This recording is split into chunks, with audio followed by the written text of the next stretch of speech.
The transport ship settled onto the landing platform with a gentle hiss of hydraulics, its hull scarred from years of interstellar travel.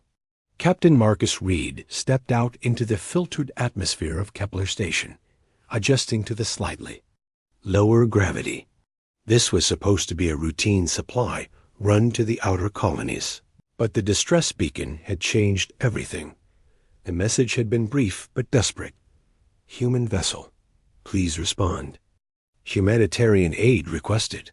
Will compensate. Marcus had diverted course immediately. In the vast emptiness between stars, no one ignored a distress call. The station's docking bay was dimly lit, designed for the comfort of its primary inhabitants. As his eyes adjusted, Marcus saw her waiting by the airlock, tall, graceful, with the distinctive crystalline features of the Viridian species. Her skin held a soft blue luminescence that seemed dimmed by sorrow. "Captain Reed," she said, her voice carrying the melodic undertones typical of her people. "I am Lyra. Thank you for answering our call." Marcus nodded respectfully. The Viridians were known throughout the galaxy for their peaceful nature and advanced biotechnology. What could have driven one to send such a desperate message? "What kind of aid do you need?" he asked. Lyra's large, opalescent eyes seemed to search his face. "Please, walk with me. This is difficult to explain." They moved through corridors that seemed grown rather than built, their walls lined with bioluminescent panels that pulsed gently like a heartbeat. Other Viridians they passed looked at Marcus with a mixture of curiosity and hope that made him uncomfortable. "Our colony ship arrived here 18 months ago," Lyra began. "We were fleeing the war in the Andromeda sector. Many of us lost everything, our homes, our families, our partners." Marcus had heard about the Andromeda conflict. Pirates and raiders had decimated several peaceful colonies before the Galactic Council could intervene. They entered a vast chamber filled with what looked like gardens. But as Marcus looked closer, he realized they were nurseries. Dozens of young Viridians, their skin glowing with the soft pastels of youth, tended to glowing pods and sang in harmonious groups. "These are our children," Lyra said softly. "Orphaned by the war or born to mothers who didn't survive the journey here." The weight of tragedy hung in the air like a physical presence. Marcus watched as the children worked and played there.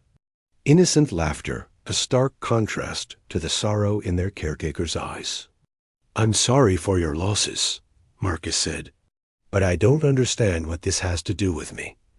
Lyra turned to face him fully. "Among our people, children require the presence of both maternal and paternal energies to develop properly. It's not just cultural, it's biological. Without both influences, they develop emotional imbalances that can affect them for life." She gestured toward a group of older children who sat apart from the others, their glow noticeably dimmer. "These children have been without paternal presence for too long. They're beginning to fade." Marcus felt a chill run down his spine. "What exactly are you asking of me?" "Humans," Lyra said, her voice barely above a whisper, "emit a paternal energy signature that's compatible with our species. We discovered this during the first contact protocols 50 years ago. Your presence alone could help stabilize these children." The implications hit Marcus like a physical blow. "You want me to stay?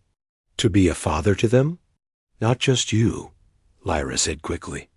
"We've sent similar messages to other human ships. But you're the first to respond. These children, they need hope. They need to know that someone cares enough to stay." Marcus looked out over the nursery again, seeing it with new eyes. The children weren't just playing. They were surviving, holding on to life in the face of unimaginable loss.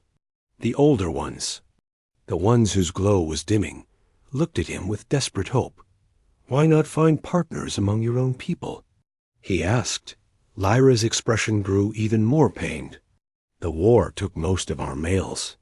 Those who survived are needed to help establish new colonies to ensure our species' survival.